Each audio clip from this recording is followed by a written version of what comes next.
जय गुरु जी। संगत जी, सत्संग सुनते गुरु महाराज का।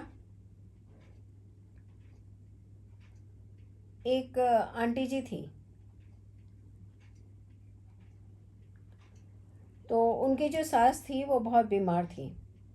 तो जो अंकल जी थे वो बहुत श्रद्धा रखते थे, गुरु जी के पास गए और उनको बताया कि 95 इयर्स ओल्ड है मेरी माँ, बहुत ही कष्ट भोग रही है।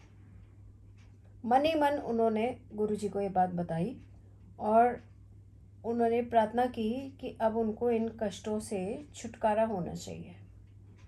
ऐसा उन्होंने मन में गुरु जी से प्रार्थना की, क्योंकि एक तो एज ज़्यादा थी और उनको तकलीफ़ें भी बहुत ज़्यादा थी।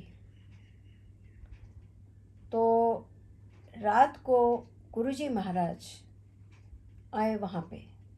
ये हैरान हो गए कि बाहर तो गार्ड्स रहते हैं और दरवाज़ा जो है रूम का वो भी बंद है, फिर भी गुरु जी महाराज कैसे आए, ऐसा इनके मन में आया। गुरु जी महाराज ने आके इनको कुछ जल दिया और उनको पिलाने को कहा और बोला कि ये रात में 2 बजे तक जीवित रहेंगी, उसके बाद ये अपना प्राण त्याग देंगी। और गुरु जी ने जाते हुए ये बोला कि 10 मिनट तक कोई भी बाहर नहीं आएगा। ये हैरान होकर देखते रहे और 10 मिनट तक बिल्कुल बाहर नहीं गए और गुरु जी ने आशीर्वाद दिया था। उसके बाद ये बाहर गए और जाके गार्ड से पूछा, किसी को आते देखा, कैसे कोई अंदर आया? उन्होंने कहा यहाँ पे तो कोई आया ही नहीं है। गुरु जी को तो दरवाजे की ज़रूरत है नहीं, वो तो मतलब भगवान है। रात में सचमुच माता जी जो थी वो 2 बजे तक रात में जीवित रही और उसके बाद उन्होंने अपने प्राण त्याग दिए। बाद में इन्होंने जलंधर मंदिर में पता किया तो पता चला गुरु जी तो वहीं थे।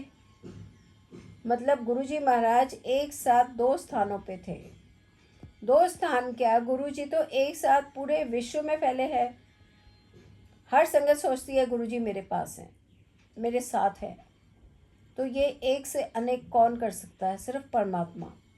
जिस परम आत्मा ने अपनी अनगिनत आत्माएं इस जगत में फैला रखी हैं, वो ही ये कर सकते हैं कि वो किसी भी रूप में कभी भी आ जाते हैं। कई बार हमको पहचाना नहीं जाता हमसे और वो परीक्षा लेने भी आते हैं। जैसे कि एक आंटी जी बोलती थी हमेशा, मेरे पास आओ गुरुजी, मेरे पास आओ। दुकान था उनका करोल बाग में। तो एक बार कोई आया तो आंटी जी ने अनमने मन से उसको सिर्फ 2 ही रुपए दिए।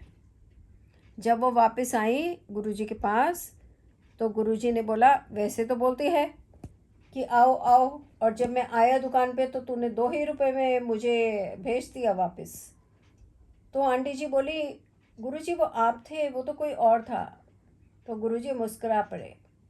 गुरुजी तो किसी भी रूप में आते हैं, ज़रूरी थोड़ा ना है कि वो ऐसे ही रूप में आएंगे। वो किसी साधु के रूप में, किसी नॉर्मल इंसान के रूप में, किसी बच्चे के रूप में, किसी भी रूप में आते हैं। अगर मदद कर सकते हैं, गुरुजी कहते थे अगर किसी की मदद कर सकते हो तो कर दो, अगर नहीं कर सकते हो तो उसको प्यार से हाथ जोड़ दो। उसको कुछ उल्टा बोल के कर्म ना बनाए संगत जी। क्या पता कौन से रूप में भगवान हमारे सामने खड़ा है। तो ऐसे भगवान को दंडवत प्रणाम करते हैं और सब मिलकर कहेंगे, जय गुरु जी। शुक्राना गुरु जी महाराज का कि जैसे उनको अंत में आए उनके कष्टों को हरने के लिए, ऐसे हमें अंत में कोई कष्ट ना आए, और अगर आए तो उससे पहले ही भगवान हमें उनसे मुक्त कर दे। इस प्रार्थना के साथ गुरु जी के चरणों में दंडवत प्रणाम करते हैं संगत जी।